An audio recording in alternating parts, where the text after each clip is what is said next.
And he's back. Just making an entrance. Oh, didn't see you there.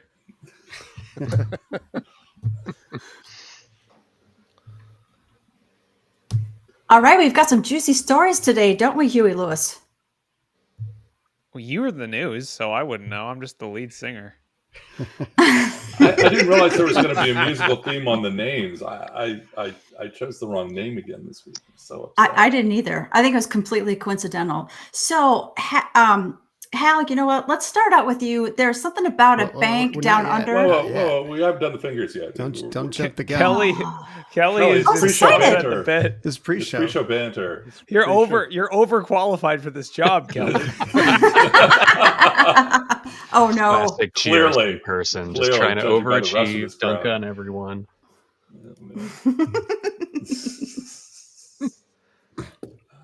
Is John coming? He was here earlier. Where is he? What is he He doing? always comes in at the last minute. I don't know if he's going to be here. Last time I heard from him, this he is was good. in a car. He's always in a Is he car. full of rants? He's always in a car. I was going to say, What I've there's learned learned about- today. There's good stories for it. So Yeah, that's true. What I've learned about people that live in rural places is they spend approximately 99% of their lives in the car, driving to or from other locations. That's what I picked up from working with John, is that he's always in the car. He's always either driving to Sturgis, from Sturgis. There's lots of cities that I don't know where they are. I don't know. It's pretty fun. you'd be surprised. I I'm live less in than an Orlando, hour and outside New York. The thing about living in a big city is that you spend most of your life in a car, stuck in traffic. But you're not driving. You're just you're sitting. a stationary car. Yeah, pretty much. Yeah. I can't speak for Kelly, but I do a lot of driving down here in Florida. You have to drive everywhere. Yeah, I public don't drive transportation anywhere. stinks. I'm lucky. I live in a walkable place. It's approximately top 0.01% of Americans. I can get groceries without using my car. I can get. That's like That's mind crazy blowing. talk. Why do you hate freedom? Don't get me wrong. I still have 3 cars somehow. I just don't ever drive them. Please help. Yeah. Joining an automotive club. That's the solution. Yes, then I can break my cars, and then I have a reason to fix them. Oh, I wasn't thinking AAA. I was thinking, the places where you pool your resources and go buy a bunch of fancy cars and you just trade off who's driving them. Oh, I got you. Yeah, that would be smart, but I'm way too lazy to look into that.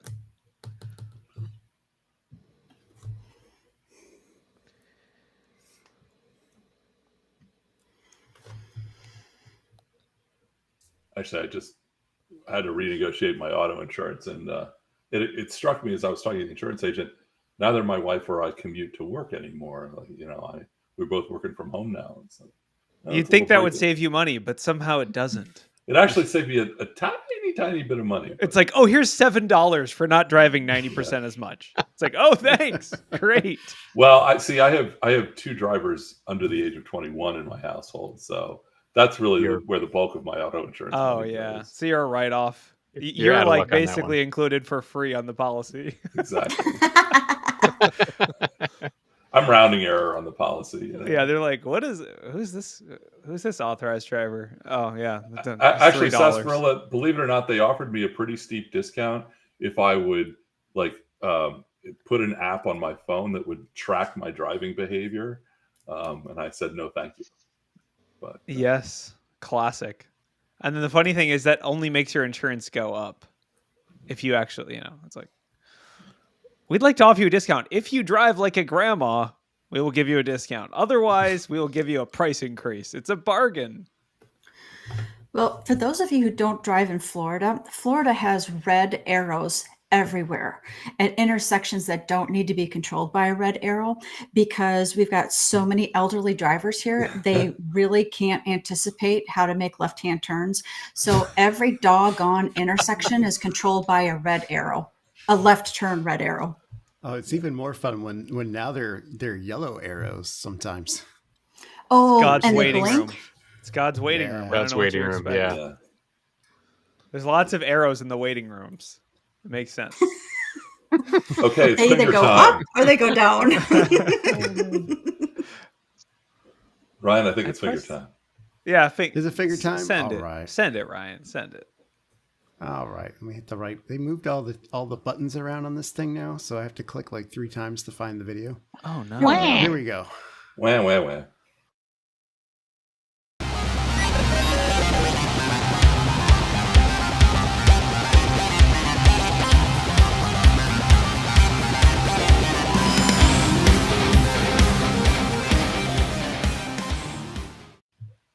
Hey everyone, it's June 24th, 2024, and you're listening to Black Hills Information Security's Taco and About News. With your host, me, Huey Lewis, and my crew, The News. I see what you did there. Well played. Tacos, yes. Yes. Welcome everyone. I'm sure we're going to talk about cyber attacks, cyber warfare, cyber stalking. I don't know what. I'm just thinking all of the things that begin with cybers. cyber. Yeah, Yeah. I All can't the think of any more cybers. Cyber. Is that a thing? Just saying it 3 times? Does that work? Magical. Nice. So okay, we're still Like dealing with Beetlejuice. fallout from the snowflake. Or Kelly, you had some yeah. cool stuff. You were chomping at the bit. You had something ready. Go for it. Well, I would like to say hello to Loki. We've got another GRC person on the news today. Woohoo! I'm super excited. So, in honor of Loki being on the news today, let's talk about Colorado privacy. For those of you who didn't know, Colorado amended its privacy law. Just a little background here. Colorado first passed their privacy law back in 2021. It went into effect July 2023, but in May 31st, 2024, they updated it to include biometric information. So they became the second state to introduce biometric legislation. And the interesting thing about this is they're very focused on selling biometric information. So there has to be 4 constraints around selling biometric information. First of all, the controller has to pay the consumer if they're going to be selling the consumer's biometric information. Number 2, you have to obtain the consumer's consent. And number 3, the purchase of biometric information cannot be related to the provision of a product or a service to a customer. So this is really, really interesting. So I think it's really fascinating that Colorado has tagged this to their privacy law, and they're looking ahead at biometric information. And they also started separating the biometric data from the provisioning of a product or a service to a consumer. So if you haven't seen that law, we've put the notes, the link in the Discord channel. I'm pretty excited about this. A lot of people are kind of worried about AI. I'm kind of more worried about biometric. What are your thoughts on this, guys and gals? So Kelly, how much is there a price point set for how much they have to pay for users' biometric data? Is it No, there's no- $5 No, a it's finger illegal. or You something can't like buy that? it. Oh, you can't buy it. Or, I mean, Well, they're saying you can buy it, but it can't be a built-in to a something else, which I think that's actually the biggest clause. You could buy it, but you'd have to have a lot of approvals. I feel like it effectively is designed to make it impossible. Am I wrong? Exactly. To make it very difficult. I mean, can you imagine, like, I am, okay, so I don't know, but I feel like this is going after data brokers or other, like, shady backroom data deals, right? Because it's essentially, I don't know what the legitimate use case would be for buying someone's biometric data. Like, what is the use case for that? Hi, I'm definitely an authorized private investigator, and for super legit reasons, I need to get into my client's Snapchat. So can I have their biometrics? Like, I don't know, like that. I can't think of a single legit use for this. Can anyone else? Yeah, if a company uses, let's say, a fingerprint reader to use time cards, or you have a retina scanner to gain access to a classified top secret facility, and there's a data breach and somebody wants to sell that information, or Oh, I see. Okay. Interesting. I think the perspective that I had on it was forcing employees to use a biometric element. And now there's still carve-outs in the law that employers can still ask for biometric identification for employees, but employers can't turn around and resell it. Yeah. And I think it also adds some constraints if, as we're looking at building more applications on phones or tools, to maybe exercise some caution when incorporating biometric elements.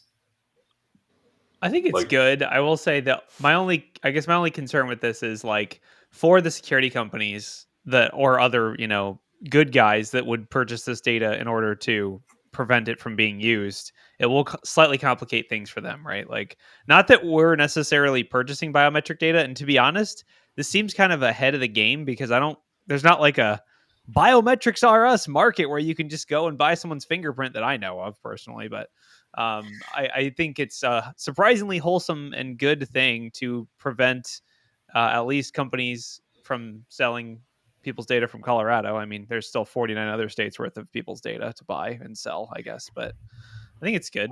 I don't know. Probably Well, the fact that there here's is a no question. marketplace for this is why the law even got passed, because there's no lobbyists trying to prevent the law from passing so that they can sell your retina scans, right? So get in before the lobbyists show up, right? Well, sorry, I- Mike, but someone in the chat said, "Is DNA considered?"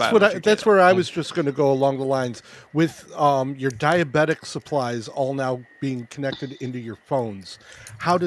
Will this affect that third-party software that is keeping track of your biometric data for diabetes or for some other health issue?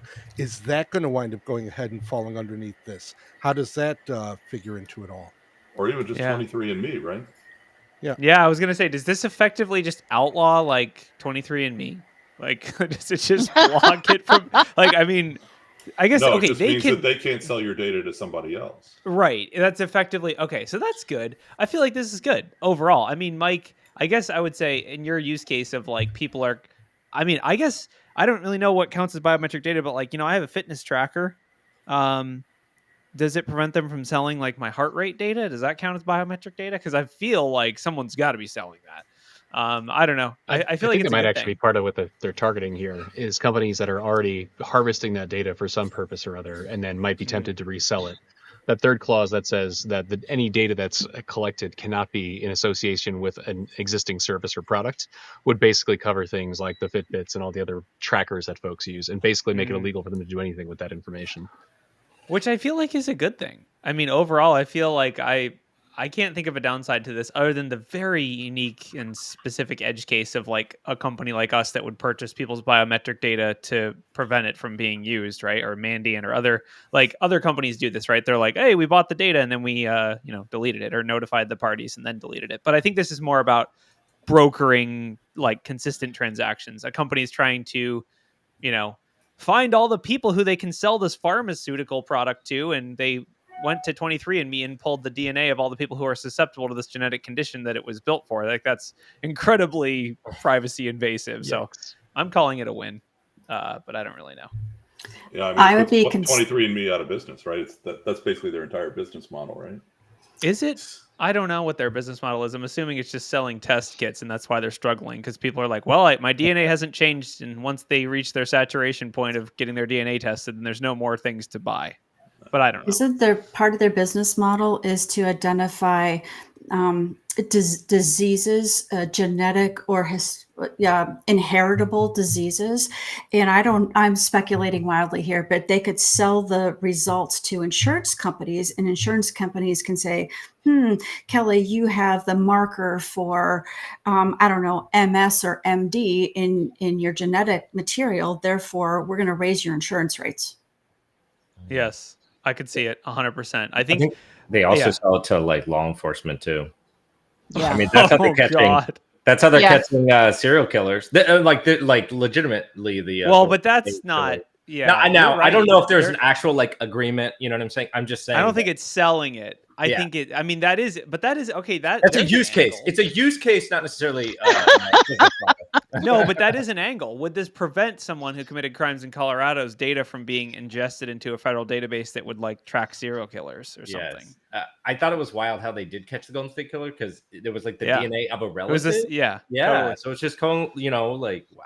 So Yeah, I don't know. I actually have a friend who works in a DNA lab, so maybe I'll see if it's going to break everything. I'm assuming it will because it's a new law. Yeah. Let's talk about something else. Let's talk about Medibank. This is right on topic for me. It's an info stealer. Spoiler alert, people! It's an info stealer. Every week It's we a talk about an train info wreck is stealer. what it is. It's where's a the train button? wreck. Oh no. Yeah, train wreck is right. If you've got info stealers on your bingo card, please go ahead and check that box Check it off. So essentially this is actually an old breach. This breach happened in 2022, but basically the state agency Office of the Australian Information Commissioner released an investigation that kind of just took him to town basically and was like, you suck, right? I mean, more or less. Just found a ton of issues. It's a pretty good write-up, I think, of how it happened and what happened and all the different controls that were insufficient in preventing this attack. And yeah, it's worth a read for sure.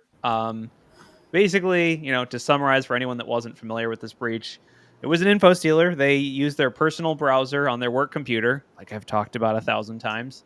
They saved their work credentials in their personal browser profile. Then they downloaded bad things on their home computer, which got infected. And then those credentials also were admin, not just a normal domain user, but an elevated account. Oh, ouch. And then, of course, they had access to network drives, management consoles, remote desktop access to jump boxes used to access data and directories. Just all No the MFA. all the things. Hey, that's there might be some old JOF data that's breached now. Oh crap!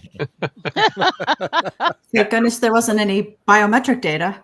Well, that's all right. I mean, I've given up worrying too much because Equifax. Hey. I mean, I mean, aside from the personal use of work computer and syncing work credentials, elevated work credentials to personal computer, and no MFA, the punchline is when the hack actually happened, Medibank got warnings from their EDR that were basically ignored by the SOC, and they didn't actually begin investigating until months later. So it's just like one facepalm moment after another when you read through this report. Medibank, buy a pen test. Hit us up. Yeah, you need us. I'll reach out to some friends. I think we could. Yeah, there's only 9 million people affected out of 27 million Australians, so only 33% of the population. Oh, well, which is it's not even close to what Equifax did to us, so it's fine. Yeah. One of the relevant. Sorry. Go ahead. One of the relevant things about this report, though, I think it's really the first official report that I can think of from a kind of a non-tech source, which is the state agency. But it's like the first report I've read, which basically says if you're not using multi-factor authentication, it's malpractice. Which I mean, right? That's a line in the sand. Like I mean, I happen to agree with that stance, but it's the first time I've seen it kind of from a non-technical enforcement agency saying, multi-factor authentication is the minimum bar that you need in this situation. I think it would be really helpful, for plane crashes, we have, or almost any like large disaster, we have, NTSB or whatever that goes and investigates and builds this amazingly huge and detailed report over. Well, 20 years ago, we made titanium fan blades and they had this serial number. Meanwhile, like for huge breaches, we're just like, one statement from the company and that's it. I don't know. This is maybe setting the bar pretty high for having like national state organizations do like IR basically, or at least breach investigations and say like, obviously when it comes to like a legal ruling of whether they're reliable or not, that gets a little bit tricky, but at least giving us some data on, if Boeing planes are falling out of the sky, we know why, because we have a very clear report of what happened. That isn't true for cyber incidents. It's just self-reporting. I think the thing you might run into there privacy and confidentiality on a lot of these, because if you're going to be getting, like, if you're going to have an external agency come in and report on the details of what happened, you're going to be getting into a lot of people's dirty laundry, which is Yeah, why but you is that don't not see true with more. plane crashes, right? Like they're like, hey, the technician was drunk 6 years ago when he installed this bolt. Like, I'm assuming they go that deep, and it's Well, not like they publish the there's- name of the technician or anything. There's that. It's less, when I say dirty laundry, I mean less that. I mean more of the, if you're disclosing vulnerabilities about the environment, whether they're actually patched or not is a different story. And the other piece that you could run into on the corporate side is IP and things like that, and how intertangled that is. I could see coming at it from a different angle, though, to do some sort of after action report, not on the actual breach, but on the organization's response, right? What was their process, good? Was it due diligence compliant, whatever you want to call it, and follow up from the perspective of have they been a responsible? I have another take too from the Department of Justice, or like the law enforcement angle, right? Compiling threat actors and more like targeting this, so like you can actually go like prevent.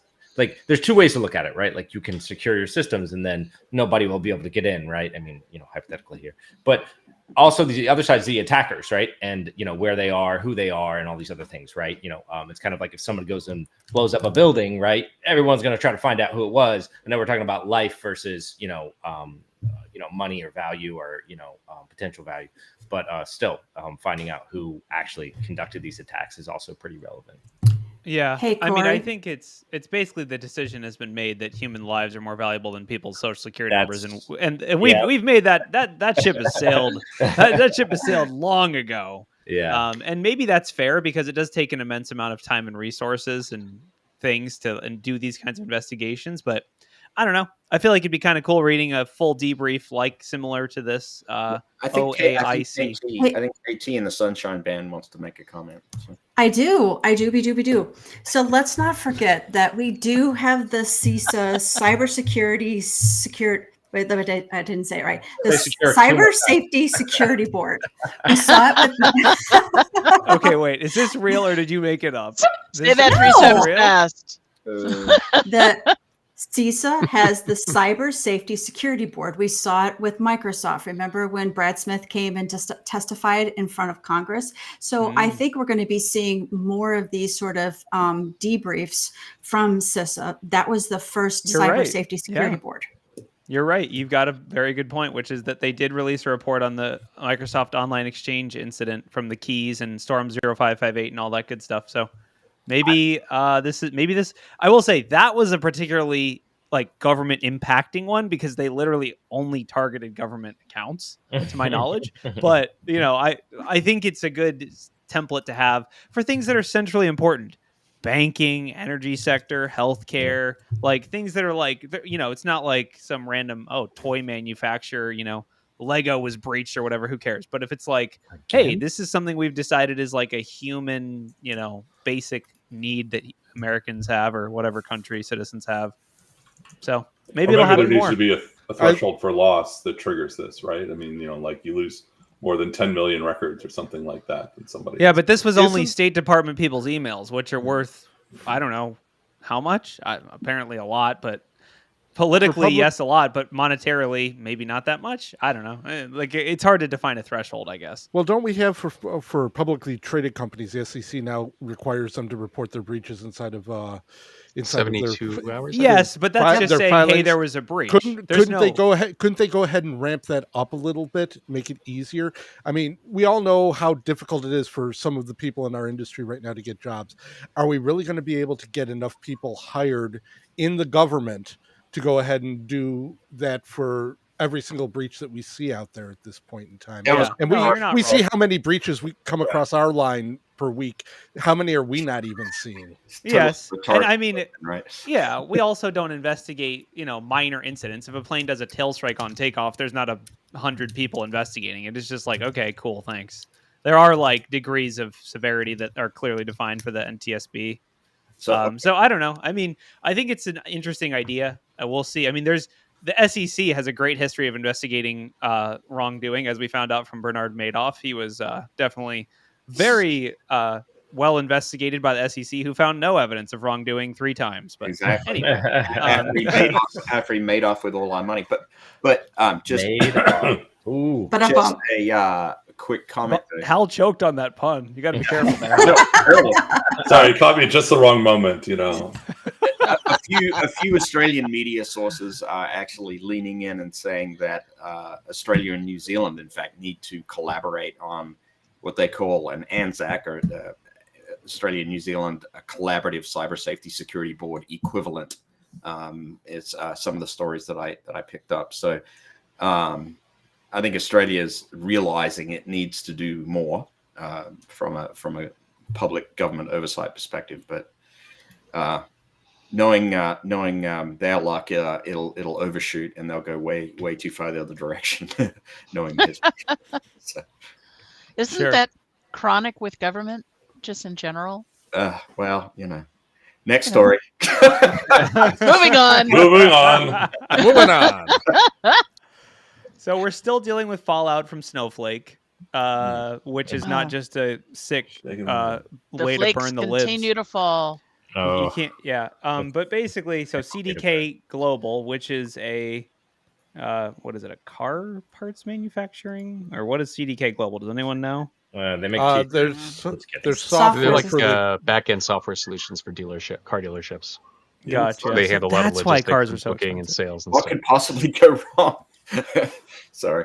Yeah, I mean, yeah. So CDK Global cyberattack. I mean, we talked about it last week, but for anyone not in the know, there's the Snowflake compromise is around 260 or 270 companies are affected. So we're going to see a lot of fallout from this, and this is the next one. Basically, they disclosed a breach, but it led to them shutting down all their IT systems, right? So they took their entire data centers offline, starting off. This is published on the 19th, so it's a little old, but they just tweeted, hey, we are currently experiencing a cyber incident. So I guess this Please tune into Twitter for further updates. Yeah. Yeah, I don't know if it was actually a tweet. It could just be on their blog, but basically, I mean, has anyone read this incident debrief? Like, what? It seems like the main thing is just car dealerships are just a disaster right now. It's kind of like the Optum healthcare thing led to a bunch of prescription companies going into full chaos mode in hospitals. I think that's happened now at car dealerships. Apparently, there's a couple things that I noticed, and they're not technical details, but they speak to the culture involved around this breach. First of all, in their notification, they say we learned of a hacker gaining entry because an employee failed to adhere to our data security policies. And it always bothers me when they that throw means an info employee. stealer. Throw an employee under the bus, right? It has to. Yeah, exactly. And then the second thing is they were very concerned about notifying the employees about if they were working or not. And they actually told the employees that they needed to file for unemployment or use their PTO on the missed days. So I think there's some serious cultural challenges at this company. That's what I learned from the Sounds notifications. I'm very distracted by the Blair Kelly project that happens when you're talking. Like your camera follows you around. It's really Blair Kelly. Get with the times, Joff. Cameras do that now. Yeah. What? You're kidding me. Basically, You guys are picking on me today. I agree, though. But no, basically, the whole like Snowflake attribution thing, I want to clarify that is kind of speculation. That has not been confirmed by them. And I will say, like, basically, there was someone on Twitter, that Lauren Balick, I don't know exactly how to pronounce that, but they're kind of tracking down this. Essentially, the conspiracy theory is that if you go back on Wayback Machine or, in previous internet captures, Snowflake had like a case study on their site. CDK Global build massive scale data applications without operational burden using Snowflake. And now, that's kind of been, removed or deleted or whatever. So downplayed, grub. We're dealing with a little bit of potentially smoke and mirrors, or it could be completely unrelated and people are just reading into things. We don't know, but CDK Global hasn't really published They're going to call it damage control. That's is that a car attitude. reference? It could be spun that way. But I will say, I mean, from my perspective, thinking about it as a threat actor, I don't see how you go from Snowflake to internal VPN. And I also don't see how the threat actor that was going after Snowflake data that we know about was essentially just using it for type 2 ransomware or whatever, data exfil. Essentially, they were going into Snowflake, pulling all the data and then ransoming it.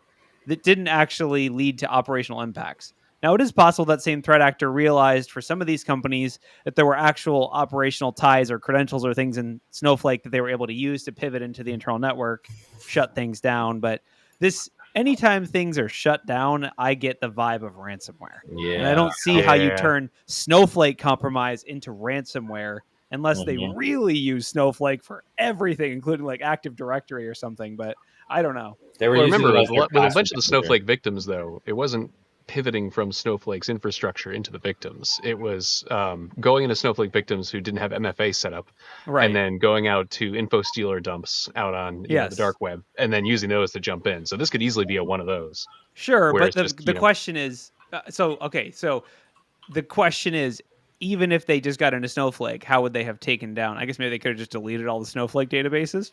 Could be. That's a possibility. I mean, we don't like I said, this is one of two things. One, the first instance of someone pivoting from Snowflake into a company that we've seen, or two, this company uses Snowflake so heavily that just blocking that database completely took down all their operations, which is possible.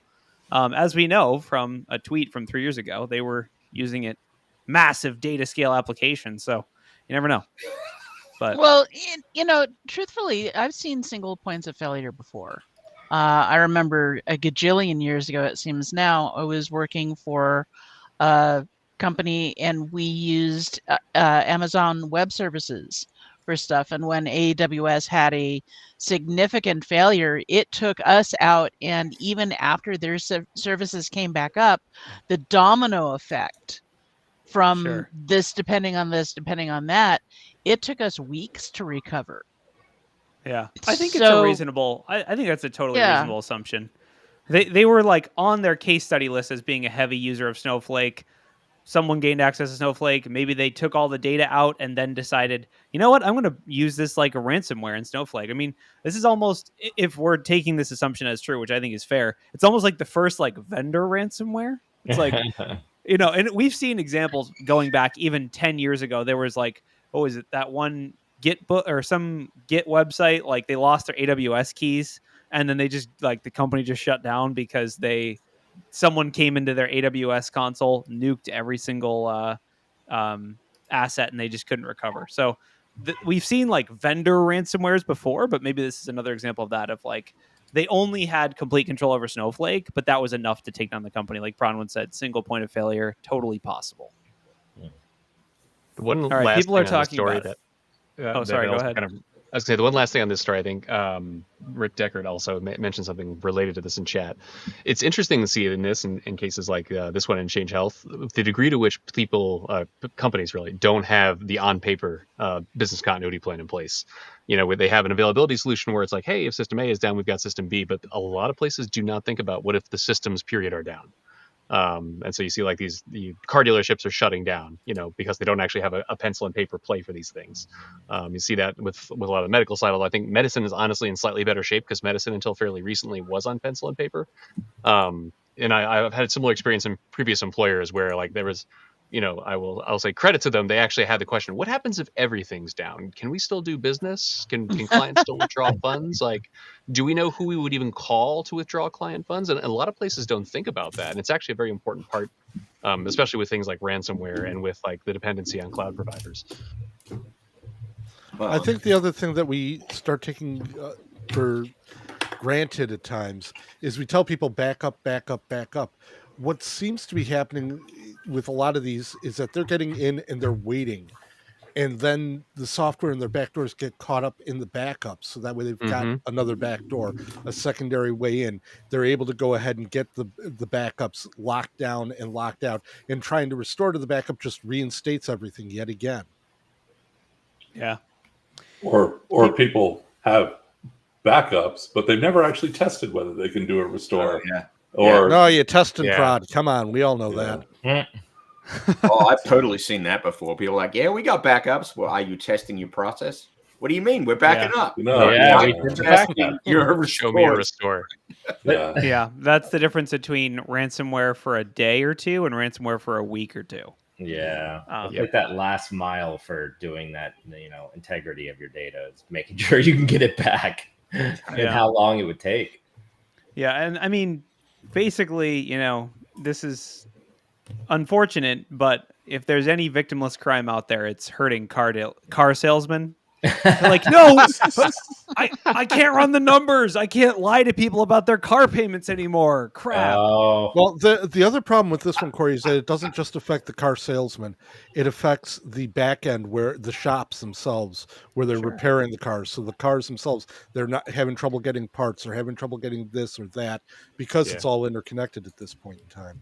Yeah. Which means they can't randomly upsell people for stuff they don't actually need.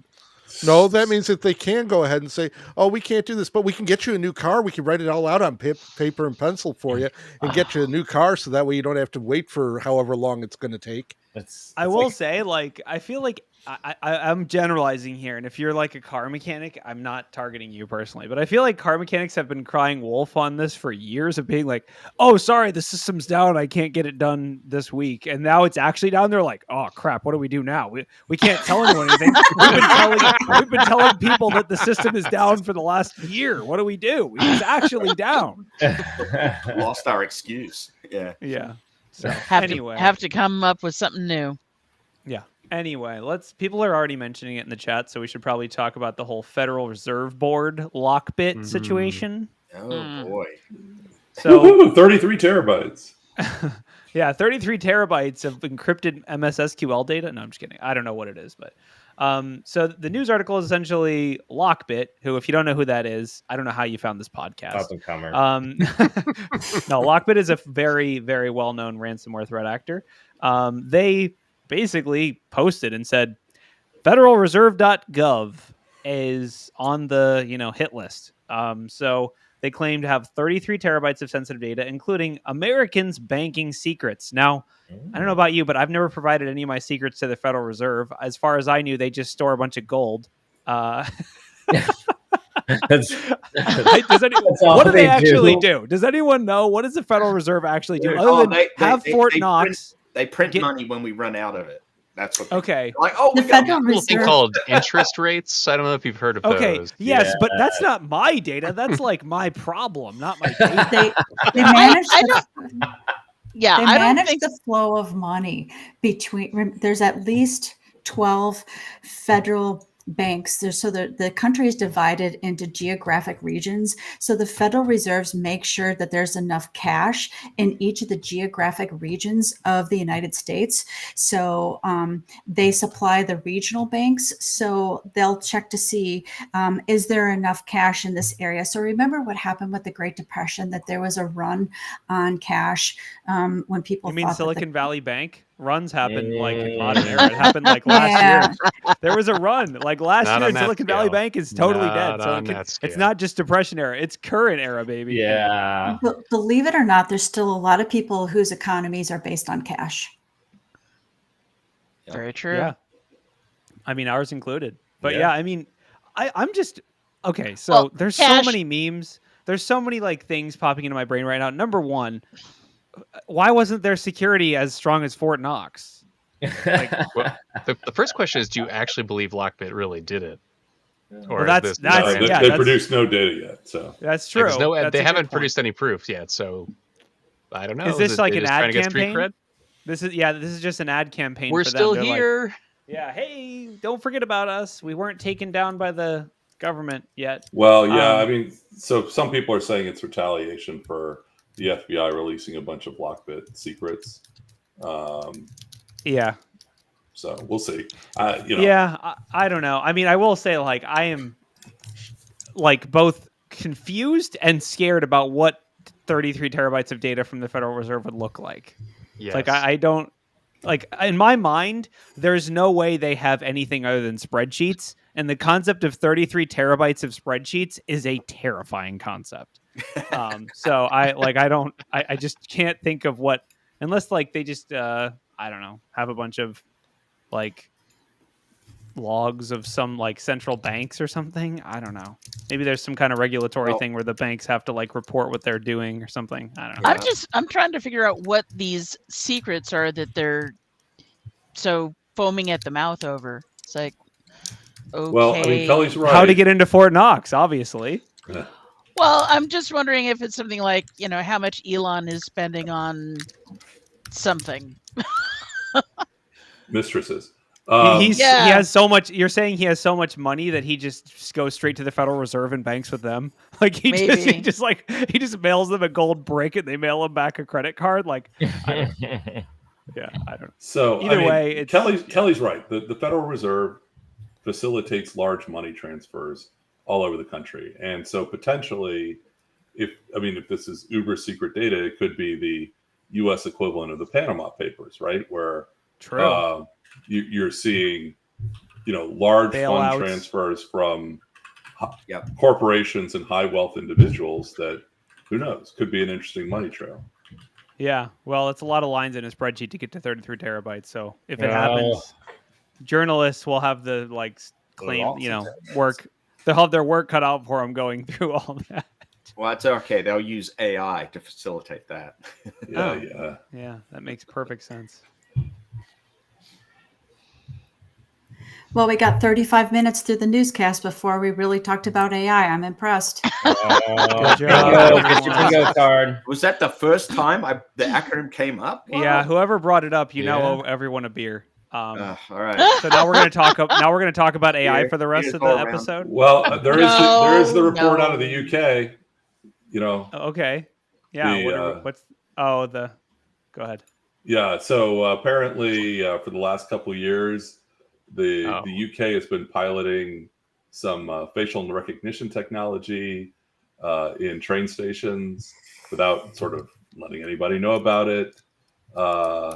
So they claim that it's, they're looking for people doing naughty things like, skateboarding and stuff like that. But then they also drop we're also evaluating people's facial expressions to see, if they're angry or this was a whatever. Customer service thing, we swear. Way to go. We're just doing research on humans.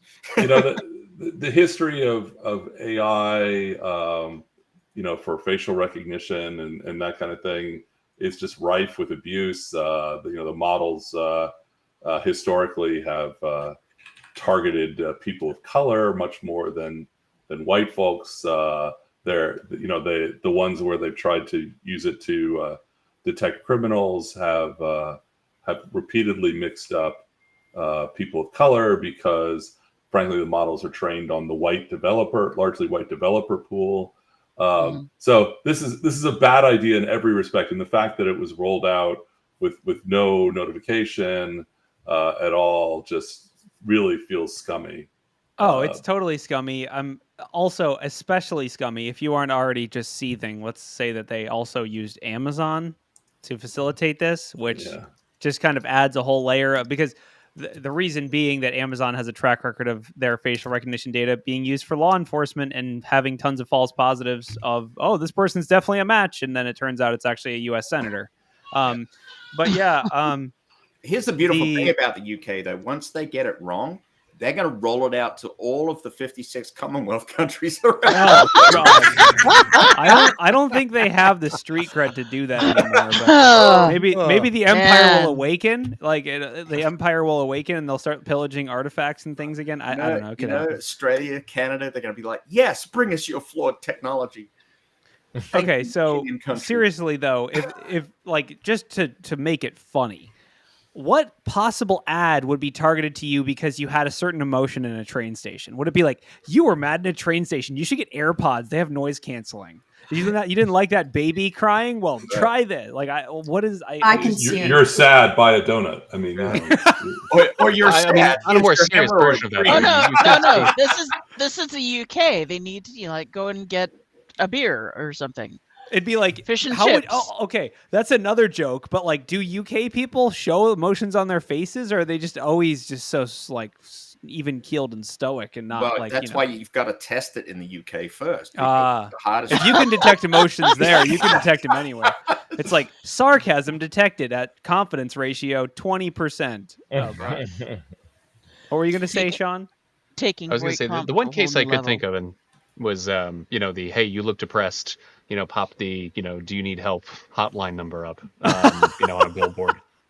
Can you imagine that seriously? Like there was, I used to live in Japan, and they have, I don't know if you guys know, they have a massive problem with people choosing to end themselves by leaping in front of trains at train stations there. And they have signage and billboards and posters all over the place that are basically, hey, you have so much to live for. Like, have you thought about other things? Like, there are people you can talk to. So I don't know, like a case like that, I can see an argument being made, but like just the negative trade-offs to try and do that better just don't make any sense to actually do the camera tech side of things. Because if it was here in the US, they'd detect your face and then they'd pop up a drug company ad.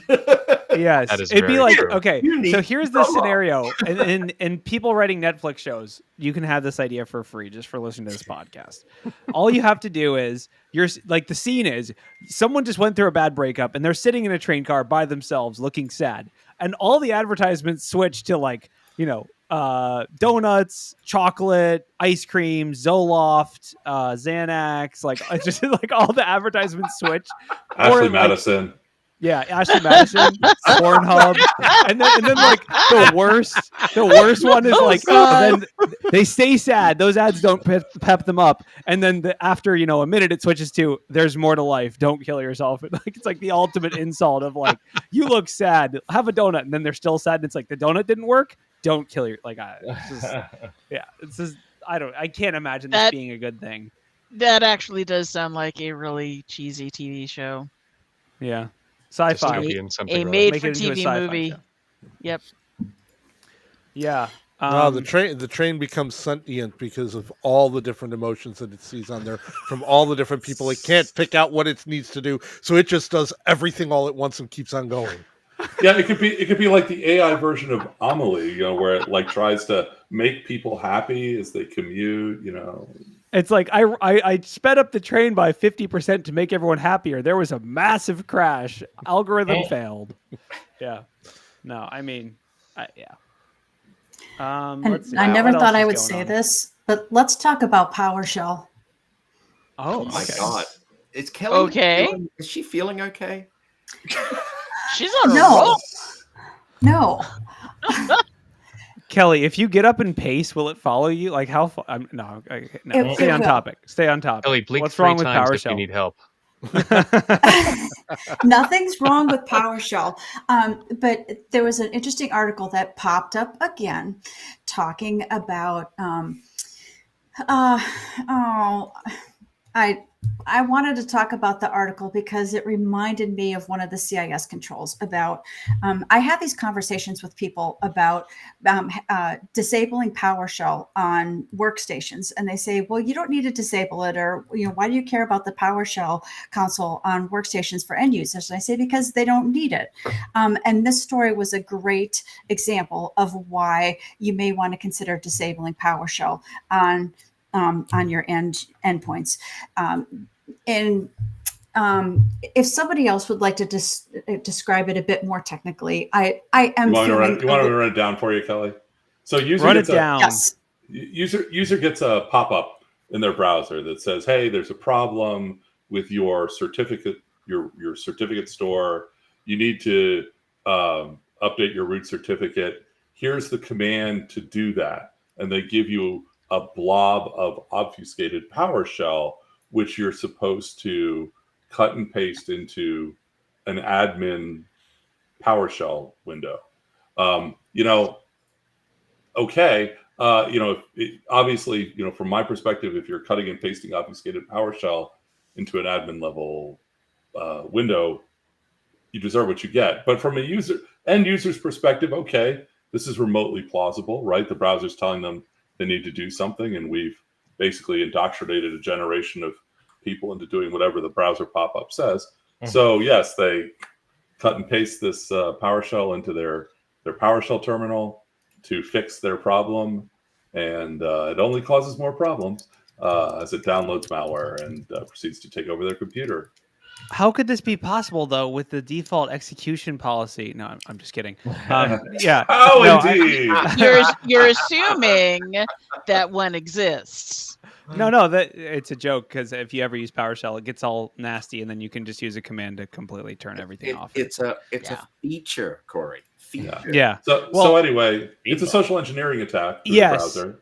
And we've used this before, if anyone's wondering. So story time, once upon a time, probably like 5 years ago, a customer came to us and they said, we don't have Windows. And we were like, what do we do? They don't have Windows. So it turns out you can just basically convince Mac people to paste commands into their terminal, and you essentially are doing the same. It's like, if you think PowerShell can be used for evil, the command prompt on a Mac can be used for evil too. Same, it has Python by default.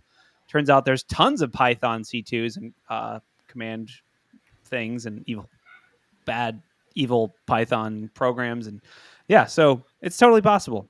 And this is I guess the first public instance I've seen of it, but we've been doing this for years of like convincing users to paste things in their terminals because it works. So there you go, Kelly. I return the floor to you. Oh, I don't know if I want the floor back. Okay. Take it. Somebody's got to take it. So so the question is, all right. So the suggestion is, let's disable PowerShell on all end user workstations. You have to think about, is there a use case in your environment, where you would have to have PowerShell enabled on desktops? No, I don't know. I mean, it depends on how you do admin, I guess, remote admin on those desktops. Yeah. I mean, we've been reporting for years any customer that has PowerShell enabled on like endpoint users workstations, because 99% of the time it isn't required. For those that it is, it's probably a very limited group, and it's more harm than it's worth. Especially because version 2 and below doesn't have AMC capabilities. So if you just use a previous older version, it can't even be scanned, and it's a great EDR bypass. Right. Fact. Downgrade attack. Yeah. No, it's absolutely true. But we have side cases, right? We you've got customers that have developer shops, and the developers are all addicted to their PowerShell and everything else, and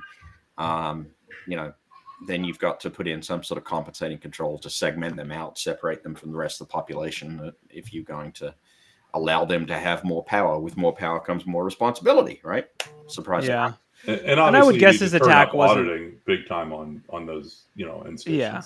I would guess his attack wasn't really targeting corporate users, probably more targeting end users, but I don't know. Yeah, like that guy who synced his Medibank credentials to his home workstation. that is the definition of knowing enough to be dangerous, and those are the users you got to be careful of. Oh man, I mean, I have to send an email to the family now. Anyway, and you hate those people, right? Right. So let's talk about, I want to say Kaspersky, but I've heard this pronounced like 20 different ways, so I'm just going to say Kaspersky, really? And if that's not how it sounds in your head, I'm sorry. It works for me. Sounds pretty close. So I've heard Kaspersky. I read this book on Configure like 10 years ago, and they wanted it to be pronounced Kaspersky. But anyway, let's not say it that way. Let's play it Kaspersky. This is an old one, right? So I think we talked about this on the news, but also it happened a long time ago. Basically, for those that don't know, years ago today, Kaspersky, they were sanctioned now, but this happened a long time ago. And this is also the news at the time was Kaspersky is now banned from all, personal computers of government contractors. Essentially, in 2017, Wall Street Journal reported that Russia stole classified info from the personal computer of a government contractor. That contractor is working with the NSA. So it turns out we still had BYOD problems in 2017. That's good to know. We've made so much progress. But yeah, basically Kaspersky denied everything. And I guess nothing really happened until now. And it seems like maybe I don't know if it's Biden related or if they just decided. I mean, what's the trigger for this? Do they have enough evidence to do it? War in the Ukraine. Yeah, Right? Yeah. it just seems like a weird We're slapping time. down Russia any way we can. Yeah, Yeah. I think the trigger is a multitude of things: geopolitics, election year, you name it. Right? There's a number of motivations to make public noise about doing such a thing right now. I think it's North Korea. True. Yeah. You saw they signed an agreement that they would back each other in case of conflict. Yeah. There was that. Yeah, there's a lot of crazy shit going on right now. It does look like it's a Biden thing. Yeah. There's a link in the article that goes to another article that flat out says Biden administration to ban Russian companies' antivirus software. So Oh they're- man, I've been using Kaspersky for years. it's still Just the same. kidding. Yeah, it's still the same story. It's still the same cause, but It took them a while. I'm sorry. No, I'm laughing. Everyone go read Flackvest's comment. It's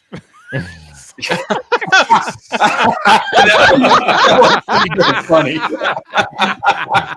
right, Flackvest Okay. gets the prize for that our one. viewers. Our Black viewers are the win. best. All right, Like, you if were you're on not the with internet us- this time. If So you're let me on bring the this serious Discord- again. If you're not So on the those of Discord, us- join it. Most of us aren't running Kaspersky on our machines, but perhaps our family members are, or embarrassingly, friends are.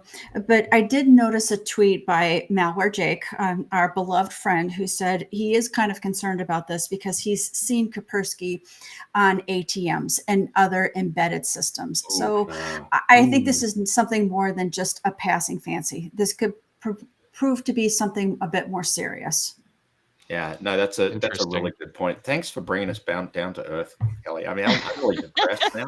Well, But- okay, so I will say that this sanction also it more targets actual like leaders. It targets specific people, right? It's not like I can still buy Kaspersky, right? Like No. this isn't No, actually. well, if No. you're not You can't? if you're in the government, it's got to be gone from Not- all government computers in the next 3 months. It's got to be gone Right. from all computers. They can't even go ahead and get updates anymore after the next 3 months. Oh, okay. That's the whole thing, was that it's banning updates to it and everything down the line. The question is how they're using the same executive order that the prior president tried to use for TikTok that got knocked down by the courts. The question is what are the odds of this actually taking hold with Kaspersky going to the court system, considering that they have locations and everything set up in, I want to say it's Maine or Massachusetts. They've got main offices and everything here in the U.S. itself. Yeah. Yeah, I don't know. Yeah, it's kind of I- ugly. I think it would. Yeah, I don't know. We'll see. the follow-on article that talks specifically about the Biden administration says that yes, Kaspersky will be banned from conducting new business in the U.S. 30 days after the restrictions are published. It will also prohibit downloads, updates, resales, licensing. And then supposedly this is the culmination of a 2-year probe into Kaspersky by the Department of Commerce. So it's been going on for a while. It's been building for a while, but the Biden administration pulled the trigger on it. And now if you're using Kaspersky, you're not going to be able to even update legally. Yeah. And I mean, yeah. I guess, yeah, I'm curious. I guess Kelly or Sean or if anyone else knows what is this like? Do they need evidence? Like, how would a judge striking it down would be based on what, the Constitution or something? Or like, if there's evidence of wrongdoing, does that still mean they can strike it down? Does anyone know like the legal angle here? Because I'm assuming they wouldn't do this if it was unenforceable. But then again, that happens all the time with executive orders. So. Yeah, they would do it unenforceable, and yeah. The question is, will it go through the court system, and what will happen if and when it does? That I think that's what you're really getting at, and I don't know. It's a big question. The sanctions will stand, right? But the updates might not. Because, I mean, they can sanction people who do illegal stuff, and they have evidence probably of illegal stuff happening. But what about You- the rest? Well, I don't think they You put know what any I think actual it evidence is? of illegality out there yet, though. So that's the interesting point from a legal challenge standpoint. At this point, it's effectively fiat saying we're banning the organization and its business, which is where it probably could fall apart under a legal challenge, at least in its current state. So they It's just banned payback. all the executives. It's payback for Stuxnet. Wait, but we did Interesting Stuxnet. angle. So why are we paying ourselves back? No, Kaspersky found Flame. Oh, I see. Yeah. Okay. Ah. Yeah. Payback. Here's- Really a slow burn. Here's It's cyber warfare. here's another thing to think about with all this and it hitting the courts and everything, especially in an election year where the economy is being focused on. How many people work for Kaspersky and how many of those people are now going to be without a job because of this order? Well, they're in Let's Russia. find that information quickly. That I can help you with. They Probably have not U.S. that many. branch offices, though. All right, who's Googling? How fast are you Kaspersky, Googling? I got How this. many I'm on it. employees? He's all over it. It's a Google. It's a Google race. Yep. He's all over it like sour cream on board. They have 4,000 total. If anyone was wondering, that's kind of According to my Google search, 339 employees in the U.S. Wow. Yeah, I don't think the well, economic we should ask- impact's that big. Ask the AI. I know we're concerned about people's jobs, but when we throw down the gauntlet of national security, 400 to 500 jobs is peanuts when we throw down Yeah. that term national security. They'll have to go work for the other shell corp that's exfiltrating Yeah. data to Russia More- that we don't know about. 400 jobs would be like 0.001% or something. Yeah, Maybe even Yeah, that's why I was- zeros on there. I mean, That's why I was throwing here's that your out there. sign. I mean, if you're a Kaspersky employee, highly recommend you go search for a job right now. Okay, Right. another fun, let's flip this around backwards. I know we don't have that much time left, but let's flip it around backwards. How many US-based companies are there? Okay, so two-part question. Number one, what AV do they use in Russia? do they use Microsoft Defender? Okay, they definitely use Microsoft Defender because it comes by default, right? So then, Yeah. okay, the next question, right? Does anyone disagree with that? It's a starting. No, Kaspersky comes on all computers by default in Russia. Well, maybe that is actually maybe true. If anyone knows, please comment in the chat. But let's say they all use Defender. So then the next question becomes, if the US government wanted to call in a favor from Microsoft, could they get data from some some computer that was running Defender in Russia? Who thinks the answer is yes? I think the answer is yes. I think it's yes. Yeah. So it's kind of, not to say that, I'm not saying that Russia's doing good things here. I'm just saying if you flip it around, Russia doesn't sanction us because they can't. It'd be pointless. They'd have to- or maybe they would, but I guess I'm saying if you were looking at this from a Russian-centric perspective, couldn't they sanction Microsoft for doing the same thing? I guess there's no evidence technically, but I don't know. What is everyone's thoughts on that? I think. Well, you remember as China. As said in chat, take a look at chat because Microsoft Chat. announced halting the sales of its Yeah. products because of what happened in the Ukraine. Yeah, To right. Russia. And isn't there I thought there was and there's probably plenty of people that know this better than I do, but I think there's a custom version of Linux desktop that's commonly used on government computers in Russia specifically. Oh yeah, there was some fun tweets about it the other day. It was if Yeah. anyone can find one of these computers, please give it to me. This is very active. So they use on Clam a lot of AV. different memes. Clan AV. It's better than you think. So, but Not as good. I will say, if they use Clam AV, there's no way to get that data exfiltrated. It's just on the box. It's just a bunch of signatures, right? Yeah, interesting. I mean, Yeah, it's 2024 and desktop for Linux is a thing apparently. So Yeah, the Linux desktop is Linux it's the year of the Linux The desktop year. again. Well, you remember China was bankrolling this Chinese OS, it was a Linux derivative, maybe because they were worried about Microsoft having such a big footprint on their infrastructure, right? Yeah. Entirely. Yeah, I would imagine it's a lot of mobile devices. I don't know, but this is a fantastically interesting thing. I wonder if there's some very bold investigative journalist trying to get data on what government contractors in Russia are using when it comes to hardware devices, because that would be very interesting. It's occurred to me. It's so obvious this explains the whole system D thing, right? Like Microsoft is throwing, China's throwing out Microsoft in favor of Linux. So we need to like poison Linux with a whole new operating system. They're just doing it a little piece at a time via system D. It's God, all Hal, I'm becoming still on your clear to page. me now. It all makes sense.